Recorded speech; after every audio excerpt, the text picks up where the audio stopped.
Halo Sobat Pintar, di video ini kita akan mengenal otot aksial, otot apendikular, dan kontraksi otot.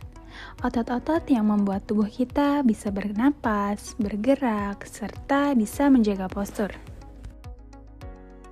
Oke, sekarang kita masuk ke yang pertama. Apa sih itu otot aksial? Nah, jadi otot aksial adalah otot yang berada di sepanjang poros utama tubuh, yaitu dari kepala sampai panggul. Otot-otot ini menggerakkan kepala, leher, dan batang tubuh, serta membantu fungsi vital seperti bernapas. Di video kali ini, kita akan mempelajari otot aksial kepala dan leher, yang berperan penting dalam ekspresi wajah, gerakan mata, dan proses mengunyah. Nah, di dalam otot aksial sendiri, ada yang namanya otot frontalis dan juga otot occipitalis. Otot frontalis sendiri itu letaknya di dahi dan fungsinya untuk mengangkat alis serta menggerakkan kulit kepala. Sedangkan di bagian belakang kepala itu ada otot occipitalis yang fungsinya membantu menarik kulit kepala ke arah belakang. Oke, kita lanjut ke otot corrugator supercilii. Nah, otot ini adalah otot yang berpasangan yang letaknya jauh di ujung medial setiap alis. Saat berkontraksi, otot-otot ini menarik kedua alis ke arah medial. Nah, otot ini juga berperan dalam mengerutkan alis seperti saat kita berpikir keras atau menunjukkan ekspresi marah.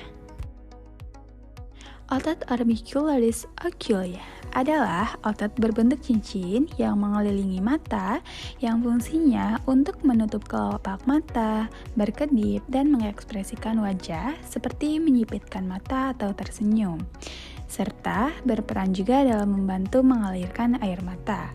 Otot ini terletak tepat di bawah kulit dan memiliki bagian-bagian yang mengontrol gerakan kelopak mata atas dan bawah untuk kedipan disengaja maupun tidak disengaja, serta membantu menciptakan garis-garis halus di sekitar mata. Nah, selanjutnya ada otot mata ekstrinsik.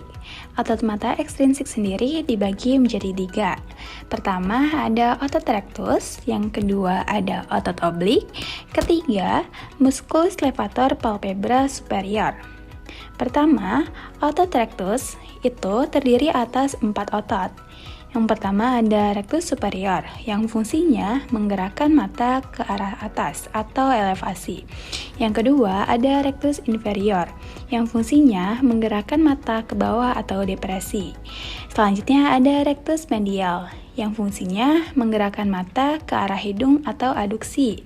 Yang terakhir ada rectus lateral, yang fungsinya menggerakkan mata menjauhi hidung atau abduksi. Nah, yang kedua ada otot oblik. Otot oblik sendiri dibagi menjadi 2 otot.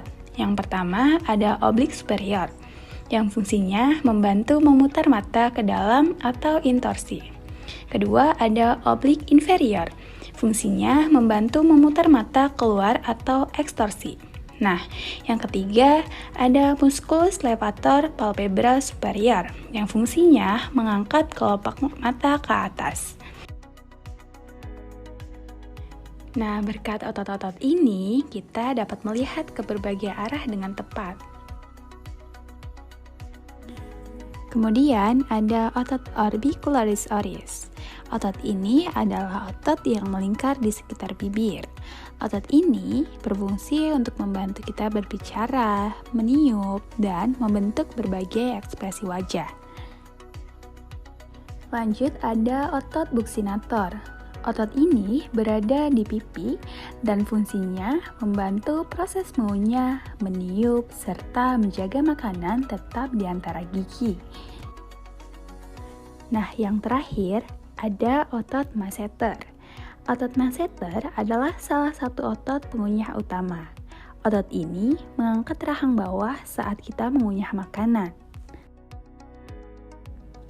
Setiap otot aksial memiliki peran penting dalam ekspresi wajah, komunikasi, dan fungsi dasar tubuh. Dengan memahami otot-otot ini, kita dapat lebih menghargai kompleksitas anatomi manusia. Jenis otot aksial selanjutnya yaitu ada otot punggung atau dorsal. yang terdiri atas otot trapezius, yang fungsinya mengangkat bahu misalnya saat mengangkat tas.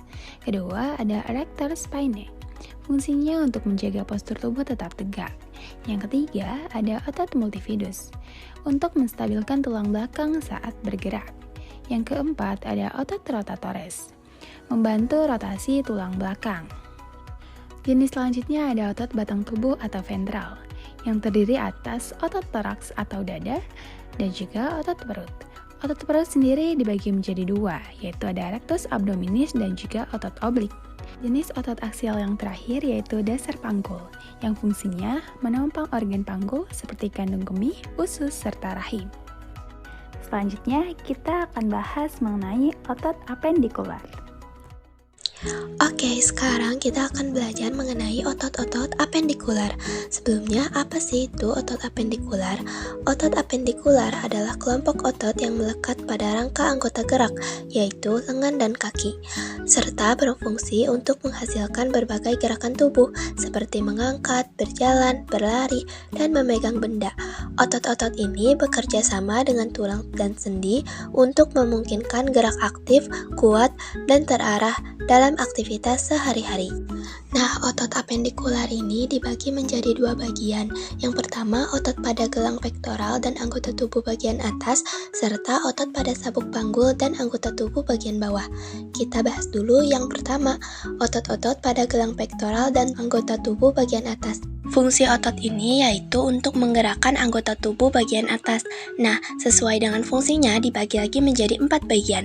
Yang pertama, otot yang menggerakkan gelang pektoral, otot yang menggerakkan tulang humerus, otot yang menggerakkan lengan bawah, serta otot-otot yang menggerakkan pergelangan tangan dan jari. Yuk kita bahas satu-satu. Yang pertama, otot yang pectoralis. Otot ini terdiri dari clavikula, scapula, dan bagian yang fungsinya untuk dasar pergerakan lengan di sendi bahu. Contohnya ada otot pectoralis minor dan subclavius yang berfungsi untuk menggerakkan dan menstabilkan bahu. Selanjutnya ada otot-otot yang menggerakkan tulang humerus. Otot ini adalah otot bahu yang berasal dari skapula yang fungsinya untuk membantu menggerakkan tangan. Seperti otot pectoralis major, latissimus dorsi, dan deltoid yang berfungsi untuk kita mengangkat tangan dan memutar lengan. Yang ketiga ada otot-otot yang menggerakkan lengan bawah yang terdiri dari tulang radius dan ulna dan dapat melakukan 4 gerakan utama yaitu fleksi, ekstensi, pronasi, dan supinasi.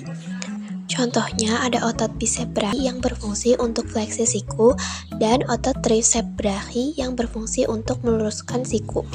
Yang terakhir, otot-otot yang menggerakkan pergelangan tangan dan jari, yang gerakan ini dihasilkan oleh otot intrinsik yang berasal dari lengan bawah dan telapak tangan. Selanjutnya kita masuk ke otot-otot pada sabuk panggul dan anggota tubuh bagian bawah. Otot ini berfungsi untuk menggerakkan anggota tubuh bagian bawah yang terdiri dari 3 bagian yaitu yang pertama, otot-otot di daerah gluteal yang menggerakkan paha. Fungsinya untuk menggerakkan serta menstabilkan femur di sendi pinggul dan lutut melalui gerakan fleksi, ekstensi, abduksi, aduksi, dan rotasi. Yang kedua, ada otot paha yang menggerakkan tulang paha, tulang kering, dan tulang betis. Paha anterior fungsinya untuk meluruskan dan menstabilkan lutut, sedangkan otot paha posterior fungsinya untuk menekuk lutut dan meluruskan paha. Dan yang terakhir ada otot-otot yang menggerakkan kaki dan jari kaki, yang fungsinya untuk menggerakkan pergelangan kaki serta jari kaki melalui dorsifleksi, fleksi plantar, inversi eversi, dan menopang lekukan kaki agar tubuh tetap seimbang dan juga tegak. Nah, itu dia penjelasan mengenai otot-otot tulang apendikular mulai dari gerak tubuh bagian atas dan anggota tubuh gerak bagian bawah. Terakhir, ada perbedaan otot aksial dan otot apendikular. Jadi, otot aksial itu adalah otot yang terkait dengan poros tubuh, seperti kepala, leher, dan batang tubuh. Sedangkan otot apendikular adalah otot yang meliputi anggota gerak, seperti lengan dan kaki. Halo teman-teman semuanya, jadi hari ini kita akan belajar mengenai kontraksi otot. Apa sih itu kontraksi otot? Kontraksi otot adalah proses memendek dan menegangnya serabut otot sebagai respon terhadap rangsangan syaraf yang menghasilkan gerakan atau mempertahankan posisi tubuh seseorang. Struktur otot yang berperan saat kontraksi otot diantaranya ada serabut otot, miofibril, sarkomer, aktin, dan juga miosin. Aktin dan miosin merupakan protein kontraktil utama yang berperan dalam proses kontraksi otot. Lalu yang selanjutnya ada mekanisme kontraksi otot atau sliding filament theory. Yang pertama, impuls saraf akan diterima oleh otot. Lalu yang kedua, ion kalsium atau Ca2+ akan dilepaskan dari retikulum sarkoplasma. Yang ketiga, ion kalsium memungkinkan kepala miosin berikatan dengan aktin. Yang keempat, kepala miosin akan menarik aktin ke arah tengah sarkomer.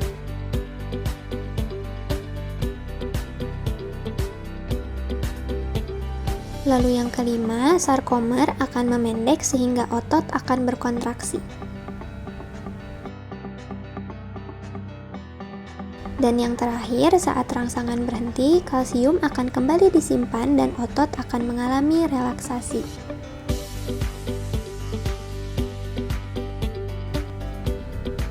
Lalu yang selanjutnya ada jenis-jenis kontraksi otot. Terdapat dua jenis kontraksi otot. Yang pertama adalah kontraksi isotonik, yaitu ketika otot berkontraksi dengan perubahan panjang otot dan menghasilkan gerakan. Contohnya seperti gerakan saat kita mengangkat sebuah benda.